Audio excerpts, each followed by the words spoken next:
bahay. Wala siyang kasama sa buhay. Titingnan natin kung gaano katotoo na kanyang baboy daw ay napapaghilahan daw niya at namanso daw niya. Yun po siya ang piyakang malupit na magmanso ng mga hayop dito. Ito po ang kanyang bahay. Tatay ni Amaro.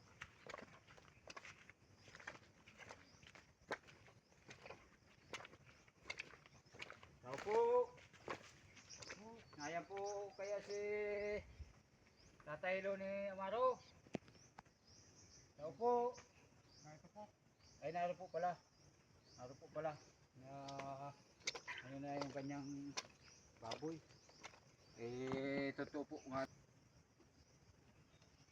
Kami po ay papunta sa makuha po kami ng saging na tiniba ni Julien TV. Na ito po si Tatay Loni Amaro.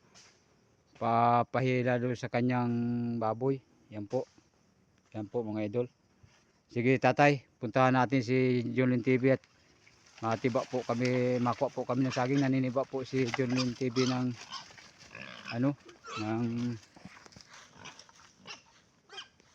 saging at para dalhin po namin doon sa buhangin. Yun po yung kanyang paghihilahan ng saging ni Tatay Loni Amaro, yung kanyang baboy po at minanso. At magaling po siya magmanso ng hayop. Hoy pare!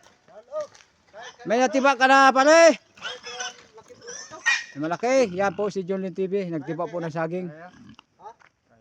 Ikakarga po namin dito sa kay Tatay Loni Amaro yung saging. Yan po.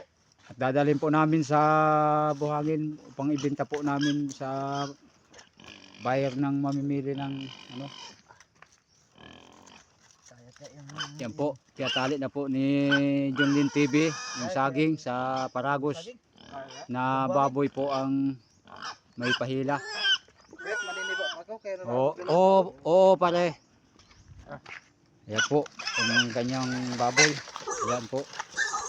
Hila na po ni Tatay Loni Amaro ang kanyang baboy na minanso. May karga po saging. Yan po mga idol. Tingnan mo mga ka-idol.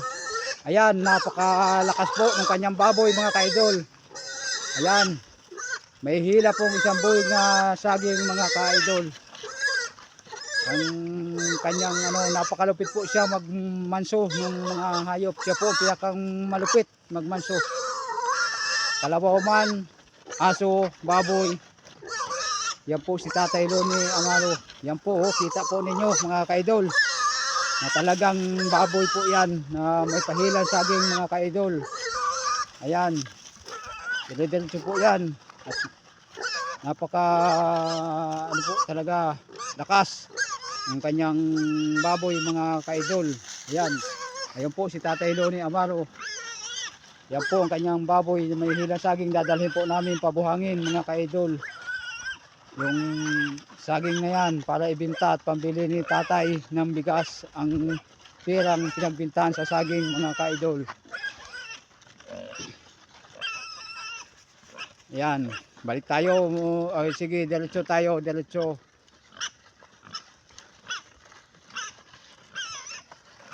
O yan po. Yun si Tatay. Naroon na. Yan, napakalakas po ng kanyang baboy. Simple lamang po.